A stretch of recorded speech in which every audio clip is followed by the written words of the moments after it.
Jangan lupa like, share, dan subscribe channel Kitaku Story. Seorang ibu muda bernama Mira bersama putrinya yang berusia 8 tahun, Lia, baru saja pindah ke rumah tua yang terjangkau di pinggiran kota.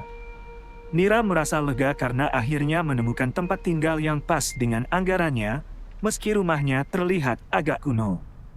Lia, meskipun senang, merasa ada yang aneh dengan rumah baru mereka, tetapi tidak berani mengatakannya. Malam pertama di rumah, Lia tidur di kamarnya sendiri. Malam itu, terdengar suara samar-samar langkah kaki dari lorong, meski semua sudah tidur. Lia terbangun dan melihat pintu kamarnya perlahan terbuka sendiri. Di luar pintu, bayangan samar terlihat melintas cepat. Keesokan harinya, saat membersihkan rumah, Mira menemukan sebuah buku harian tua yang tersembunyi di loteng. Isinya menceritakan tentang penghuni sebelumnya, seorang gadis kecil yang meninggal secara misterius di rumah itu.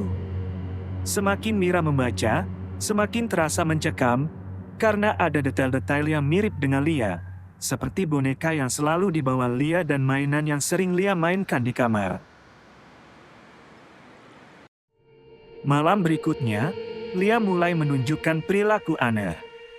Dia mulai berbicara sendiri dan tertawa seolah sedang bermain dengan seseorang. Saat Mira bertanya dengan siapa dia berbicara, Lia menjawab dengan polos. Dengan teman baruku, namanya Sari. Mira mulai merasa cemas, terutama karena nama Sari disebut dalam buku harian sebagai nama gadis kecil yang meninggal. Pada malam ketiga, teror semakin parah. Lampu di rumah mati sendiri, pintu-pintu tertutup dengan keras, dan langkah kaki terdengar di seluruh rumah. Mira mencoba menelepon bantuan, tapi sinyal hilang. Lia kini sepenuhnya terpengaruh oleh sosok hantu Sari. Dia berdiri di tengah lorong dengan tatapan kosong, memegang boneka yang terlihat tua dan usang. Mira berusaha menyadarkan Lia, tapi Lia mulai menggumamkan kata-kata aneh dengan suara yang bukan miliknya. Dia ingin kita tinggal di sini selamanya, Bu. Ucap Lia dengan suara yang menyeramkan. Pintu-pintu mulai terkunci sendiri, seolah-olah ada kekuatan yang tak terlihat yang ingin menahan mereka di dalam rumah. Mira sadar bahwa rumah itu tidak aman. Dengan keberanian yang tersisa, dia mengambil Lia yang kini mulai melawan dan mencoba kabur dari rumah itu. Di tengah usaha mereka untuk membuka pintu depan yang terkunci, langkah kaki keras terdengar semakin mendekat. Tangan dingin terlihat mencoba meraih mereka dari kegelapan. Akhirnya, dengan segala upaya, Mira berhasil mendobrak pintu dan menyeret Lia keluar. Begitu mereka keluar dari rumah, semua teror tiba-tiba berhenti, lampu jalan kembali menyala, dan suasana menjadi hening.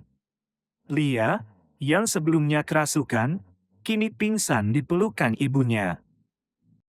Keesokan harinya, Mira dan Lia meninggalkan rumah itu tanpa pernah kembali. Ketika mereka bertanya pada tetangga tentang rumah itu, tetangga hanya berkata dengan nada lirih, Kalian beruntung bisa keluar hidup-hidup. Mira memutuskan untuk tidak pernah menengok ke belakang, meninggalkan rumah dan kenangan menyeramkan itu selamanya. Rumah itu tetap kosong, menunggu penghuni berikutnya.